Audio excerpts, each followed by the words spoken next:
كتير مننا بيشوف خريطة العاصمة الإدارية الجديدة، كمان بيسمع أسماء كتيرة قوي زي ال R1 وال R2 لغاية ال R8، منطقة المستثمرين، الحي المالي والحي المال الأعمال وال CBD وال MU23 وال MU19، مناطق كتير جدا. النهاردة جايين نتكلم مع بعض عن خريطة العاصمة الإدارية الجديدة، وبإذن الله بعد الفيديو هنكون مستوعبين الخريطة دي بنسبة 100%.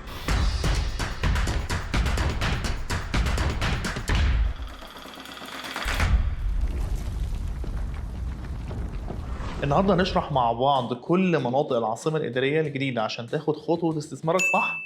معاك الاستشاري العقاري المهندس أحمد رضوان، الرئيس التنفيذي لمجموعة شركات ARG. أول حاجة هنبص على العاصمة الإدارية الجديدة، هنلاقي بنحدها من الشمال عندنا طريق السويس اللي بيجيبنا من مدينة نصر ومصر الجديدة والتجمع لغاية العاصمة، وعندنا من الجنوب هنلاقي القطامية السخنة اللي بيوصلنا من القطامية وكارفور المعادي والدائري ومنطقة المقطم لغاية السخنة. هنلاقي إن هو العاصمة أو المرحلة الأولى في العاصمة شمال الطريق ده. على غرب العاصمة هنلاقي القاهرة الجديدة والتجمع الخامس، وبيحدهم أو بيفصلهم الدائري الأوسطي اللي بيوصلنا من الشروق ومدينتي وأكتوبر وكل المناطق دي لغاية العاصمة الإدارية الجديدة. وهنلاقي إن الدائري الإقليمي بيقطع العاصمة الإدارية أو المرحلة الأولى في العاصمة الإدارية الجديدة اللي هي 40,000 فدان من الوسط، وده بيوصلنا لكل أقاليم مصر. أول حاجة هنتكلم فيها عن الاستثمار السكني. لو إحنا حبينا نشتري شقة أو فيلا أو استثمار سكني بشكل عام، هنلاقي 3 مناطق مميزة عندنا بالنسبة للاستثمار السكني. مبدئيا الأحياء السكنية عندنا R1 R2 R3 R4 R5 R6، عندنا R7 وال R8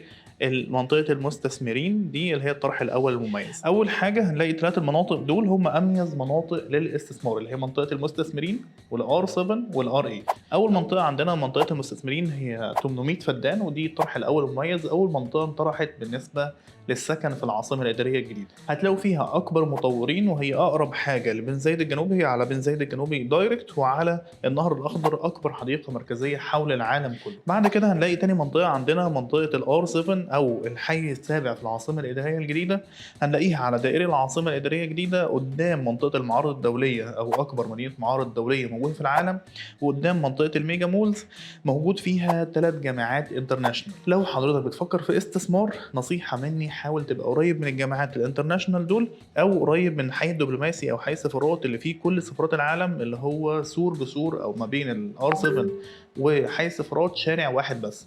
خليك قريب من دول. وبالفعل هنا عندنا جامعة الBUE او جامعة كوفنتري، دي شغالة بالفعل بقالها 2 سنين، ونقدر نمتلك جنبها شقة أو فيلا للاستثمار. هيكون العائد حواليها بالدولار، والكوميونتي فيها راقي جدا، ده قياسا على EUC في التجمع الخامس. فاحنا كده لخصنا سريعا منطقة المستثمرين ان هي اعلى كوميونتي وفيها فيلل، زائد ان الكثافة السكانية فيها قليلة والمطورين كبار. الار 7 فيها انشاءات عالية جدا، وحاول تقرب للجامعات وتشتري قريب من الحي السفارات. اخر منطقة المنطقة الجميلة اللي بحبها جدا الحي الثامن او الار 8، ودي شيخ زايد العاصمة الإدارية الجديدة على اعلى تبة 2500 فدان. وفي نفس الوقت الجميل فيها ان هي في صفر السهم السعري، يعني حضرتك تقدر تشتري باقل سعر متر في المنطقة دي وبأطول فترة سداد، ولكن الحياة فيها هتكون آخر منطقة تشتغل في المرحلة الأولى في العاصمة الإدارية الجديدة، فممكن نقول الحياة فيها بعد 4 سنوات مثلا هتبقى كاملة. فاحنا كده خلصنا ال3 مناطق اللي أميز في العاصمة الإدارية الجديدة.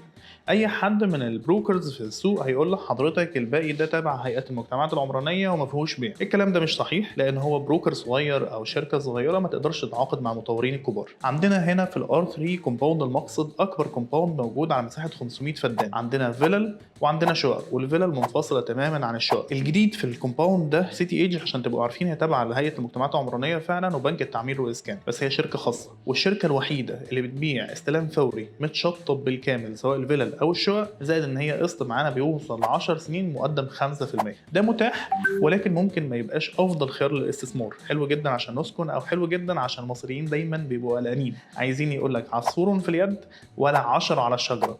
فانت لو بتدور على الامان، فانا بنصحك بالمنطقه دي. تقدر تستلم استلام فوري او تدخل شقتك النهارده وتكون دي شقتك وعارفها، فانت مش قلقان من اي حاجه في تاخر من الاستلام او في مشكله في جوده التشطيبات او الكلام ده.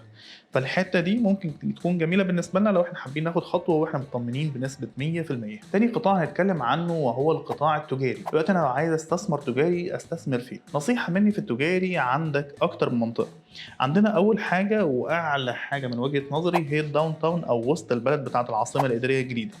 هنلاقي الداون تاون هي اكبر تكتل تجاري واداري وطبي وفندقي في الشرق الاوسط، هنا 1364 فدان. شمال الداون تاون هنلاقي الحي المالي فيه كل الفروع الرئيسيه للبنوك الموجوده في مصر، زائد كل الوزارات، زائد منطقه الرئاسه، وجنبه فندق الماسة والمحطه التبادليه، وقدامه النهر الاخضر، وعلى شرقه مسجد مصر، تاني اكبر مسجد في الشرق الاوسط. اميز منطقتين في الداون تاون هي منطقه التنزه والتسوق اللي هي ارضي وخمس ادوار كلها تجاري، والتجاري يعني ترافيك، ودي فيها اعلى ترافيك في العاصمه الاداريه الجديده قدام فندق الماسة على دائري العاصمه الاداريه. تاني منطقه عندنا شريط الابراج السياحيه، وهتلاقي على راس شريط الابراج السياحيه نايل بزنس سيتي ومنصات وارقى. المشروعات دي في منتهى القوه للاستثمار التجاري. ممكن برضو في التجاري نطلع على الحاجات الموجوده على دائري العاصمه الاداريه الجديده من الستريب مولز، وممكن نبص برضو على التجاري الموجود قدام الايكونيك دايركت.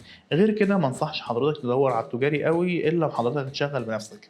انا بفكر حضرتك ده بخصوص الاستثمار، ده بالنسبه للتجاري. بالنسبه للاداري او الاستثمار الاداري او القطاع الاداري، دايما بنحاول نروح منطقه متخصصه اداري. يعني احنا عندنا مثلا في العاصمه الاداريه الجديده المنطقه اللي محققه عامل الندره والتخصص في الاداري عندنا الحي المالي، الحي الاكثر ندره وتخصص في الاداري، وده فيه 26 قطعه فقط متخصصه مولات اداريه، ودي المنطقه الوحيده اللي فيها مولات من الارضي الى الاخير اداري بالكامل. وده بيكون اتجاه الشركات المالتي ناشونال، لان عمر ما شركه انترناشونال تدخل مول يكون فيه تجاري وفوقيه اداري، لان ده بيعمل ترافيك عالي جدا في المكان وبيعمل زحمه في الاسانسيرات والجراشات، زائد ان هو ميبقاش كل السبيكس والفاسيلتيز والامينيتيز مركزين على الاستثمار التجاري الاداري او بيخدموا عليه، فيبقى فيه تشتت في الجزئيه دي.